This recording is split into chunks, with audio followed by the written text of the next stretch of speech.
How to add multiple photos in Facebook story. Hi guys, welcome to our channel. Let's begin. First, open up the Facebook app on your device. Now tap on create story here. Now from here, you want to tap on the image that you want to post. After this, to add multiple photos here, you want to tap on the sticker icon. Now from here, you want to tap on this icon right here.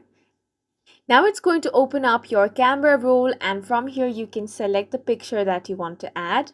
Now you can drag and then adjust this picture as well the way you want.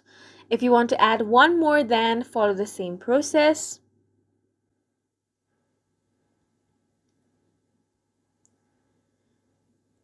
After you are satisfied with your edit, you can tap on the share button. And that is how you can add multiple photos in Facebook story. We hope you guys found this video helpful. Please make sure to hit the like button and subscribe for more helpful tutorials.